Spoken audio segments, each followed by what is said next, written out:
Last Monday, we had a meeting at the house. Before I make the greetings and all the acknowledgements, because I believe we're all even some levity tonight on how the protocol is. Last Monday, we had a dinner at home with some of the NSG's team. And then I was trying to get in touch with Lance, with Press Lance, because I needed some input on something. Then he was the first to talk to me, and he told me that, NP, I'm inviting you to dinner on Friday. And I said, like, okay, where will it be? Sa East Coast? East Ocean. East Ocean. Sabi ko, oh sige, sige. Sabi niya, would you prefer to be in a separate room? Sabi ko, no, just kung saan yung JCI Makati, doon na rin kami. So all the while, I thought na this is going to be like dinner kasi your induction was supposedly live stream tomorrow or stream tomorrow. So fortunately, this morning, after all my meetings today, I called Lance and I said, Press, ano ba tayo mamaya? Sabi niya, coat and tie. Sabi ko, anong coat and tie? Akala ko, dinner lang tayo. And lo and behold, that's why I don't have a speech tonight. Of course, to our President, 2021 President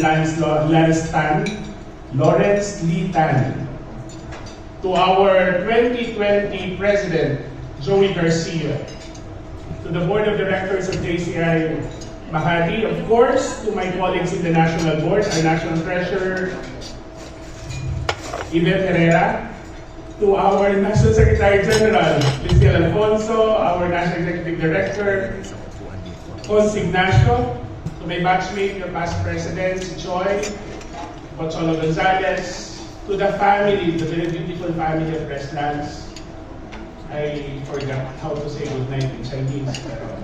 I know how to say it in Bisaya. Mayong gabi ka ninyong tanan. To all our JCFNs. So, allow me tonight to speak from the heart. I don't have a podigo, so I will just have to speak until you finally all get tired of me. Now, when I was praying and reflecting on whether I should run as national president for JCI this year, one of the first people that I talked to was Lance.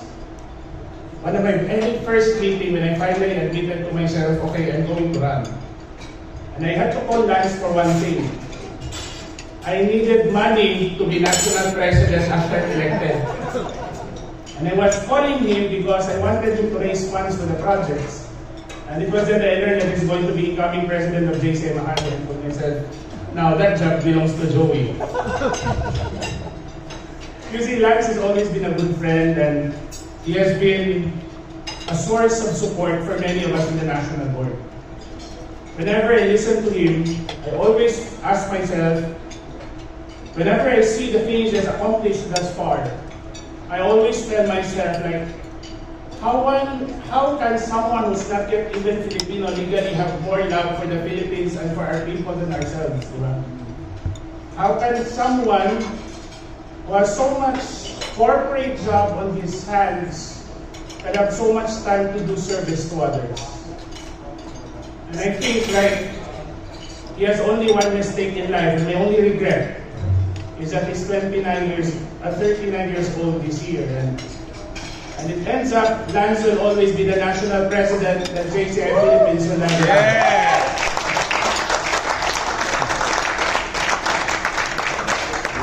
And it's good that we listen to all the accomplishment na nagawa ni Press Lance na hindi pa nga natatapos ang buwan ng Enero, ano? Because it reminds us of one thing. We are in a pandemic, we are in an emergency, we face so many challenges, but to be a leader, we do not cower away from the challenge. We do not hide away in the comfort of our homes. We do not stay in our comfort zones. We go out, we present ourselves, because as our call to action for this year invites us, we are called to be more for others. Especially in a time of challenge, especially when the night is darkness when we are called to give that spark of light that is leadership to the communities where we are. This is my 5th weekend that I've been attending inductions. I started with Iloilo, last week I was in Lanao. Tonight I'm with you in Makati. Next week I will be in Zamboanga, Bolo, and Basilan. And sometimes I'm surprised. Instead of being tired, I am actually inspired to do more.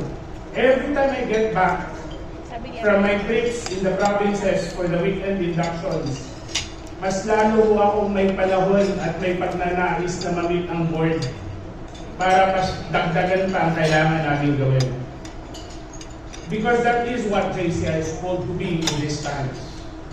We're not here to be complacent. It's so easy for us to start to find excuse in the crisis as a reason for complacency. It is so easy for us, our dear sponsors, to say that, you know, it's pandemic, we cannot go out, we won't do any project. But every time we say the creed and say, service to humanity is the best work of our lives, we cannot just sit down in comfort of our homes. We cannot just bore ourselves with meetings till kingdom come or satisfy ourselves with Zoom meetings. We have to be there. Because the greater calling of JCI is to be more. And not just improve ourselves, not just better ourselves, but more importantly, to live our lives with greater meaning in the service of others. So JCI Makati, here is my challenge to all of you. Be more, and be more for others. Your song that maybe an SD will ask all chapters in the Philippines to memorize and sing. No, your song reminds us we are greater when we're together. And that is exactly the truth. You see, one realization I've made over the few weeks that I've been traveling is that it's not really the magnitude of the project that really matters. It's the heart. Because leadership is not always about the impact in terms of how many projects has been done, how many people and communities have benefited from it, but the size of the heart that we have. And that heart does not have to belong to one person. It belongs to all of us as a community. It belongs to all of us as an organization. And hopefully with the leadership of Press Lance and of course Press Joey, whom we are borrowing from JCI Makati to raise funds for JCI Philippines as our National Director for Partnerships and Sponsorships. Very beautiful words to listen, especially for a national president. It's no easy. As you know, I have to say this to Press Joey, 2020 was not exactly the best time to be president. It was a difficult year, Press Joey.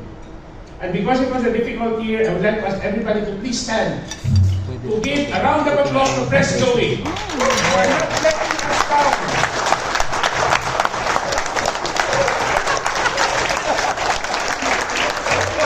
Thank you, Press Joey. You see, Press Joey, anong yung pinakamalaking honor na pwede ibigay sa Presidente? Is not a tenure. It's not a leadership award. It's being remembered. Pag hindi ka nakalimutan ng chapter mo, it's the best reward that you can ever get. And for your leadership this year, I'm sure 10 years from now, tatanungin sila, sino ang pandemic president? Sinong presidente hindi bumigay kahit hindi kami makapag-GMM? Sinong presidente na November na nag-induction? Diba? And then remember you, Zoe. And so we thank you for your compassion, for your commitment, and for your leadership in the difficult time. That will always be a lesson to all of us. So, to end, kasi masyadong marami na akong sinasabi, I'd like to congratulate Press Lance and JCI Makati. Kanina sinabi ni Press Lance na you're not after the tenure. Para magpa-project daw muna kayo before kayo mag-aspire ng tenure. but I'm telling you this. Our chapter, I come from J2nd Confederation. We never had a premium ever. For more than 30 years, wala pa kaming premium. Siguro pag nagpa-premium kami, baka buong chapter pumunta ng NATCON. But I tell you this, it has never made our stay in J7 any less meaningful because of one thing. Because we know that the greater reward in being part of JCI, of the service we do, is the joy of friendship. And JCI Makati, President, Pres Joey, it will be always be our honor to be your friend.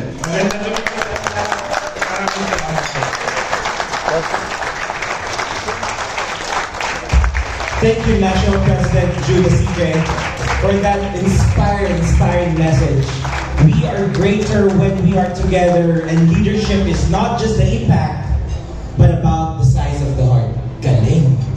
Now, to formally end this ceremony, may call on the 2021 EVP, Kiko Crescencio, for his closing remarks. Mas masarap magsalita.